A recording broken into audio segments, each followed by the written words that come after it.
Le CMR, le mouvement des chrétiens en milieu rural, est tout à la fois un mouvement d'action catholique et d'éducation populaire, soucieux d'échanger parfois à la lumière de l'Évangile, mais pas seulement. L'une des priorités du CMR, inscrit dans son manifeste Le Cri du Rural, c'est agir pour le bien vivre ensemble, être porteur d'espérance. Le mouvement se soucie particulièrement des familles et les équipes du diocèse de Saint-Dié proposaient à Épinal une soirée sur le thème des troubles 10, dyslexie, dyspraxie, dyscalculie et troubles de l'attention. 6 à 8% des enfants en âge scolaire sont concernés. Une conférence qui se tenait également dans le même esprit que le Forum des familles, qui ne pouvait avoir lieu. Qu'on a annulé cette année du fait du Covid. Et l'idée de ce forum, c'est de poursuivre plusieurs objectifs, c'est-à-dire de permettre aux familles de se retrouver, de pouvoir échanger sur leurs problématiques, parce qu'il n'y a pas de recette miracle, et de les mettre aussi en contact avec des professionnels qui peuvent les aider. En fait, on se rend compte qu'il y a beaucoup d'enfants qui ont des difficultés.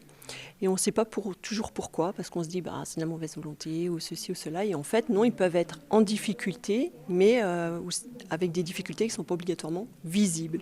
Les familles sont souvent désemparées et les enseignants pas assez formés. André Misando connaît bien les troubles 10.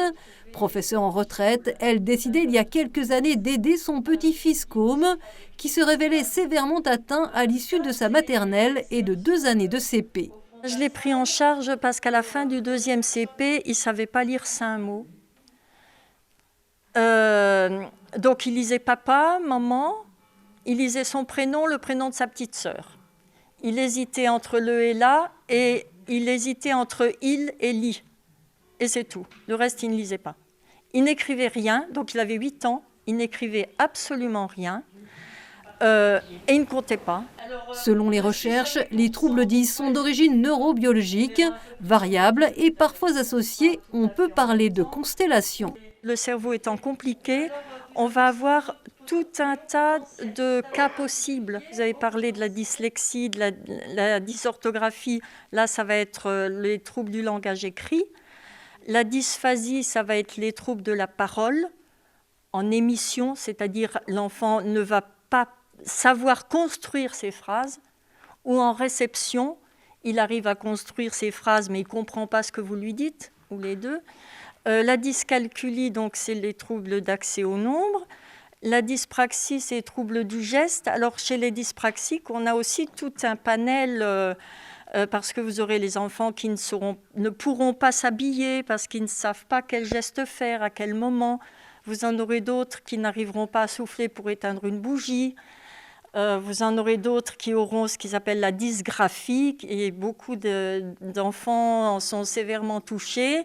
Ceux-là n'arriveront pas à faire la motricité fine, donc le geste d'écriture ne se mettra pas en place. Dans la dyspraxie, vous avez aussi les troubles de la motricité visuelle. Donc les yeux qui voient bien ne fonctionneront pas, soit ne fonctionneront pas ensemble, parce que le cerveau ne va pas gérer les mouvements oculaires avec précision, etc. Et donc le dernier trouble, c'est les troubles de l'attention avec ou sans hyperactivité. Être atteint d'un trouble 10 est une souffrance au quotidien. Les enfants peuvent sombrer rapidement dans la spirale de l'échec, alors que leur capacité intellectuelle est intacte. Une souffrance que des parents ont pu mesurer ce soir-là lors d'exercices de simulation. Vous allez vous asseoir et puis écrire avec la main gauche. Voilà, mais attends, ça, pas en regardant votre feuille, en regardant dans la glace. Vous arrivez à voir ce que je vous montre là? Ça va donner des enfants qui très tôt vont se sentir en échec.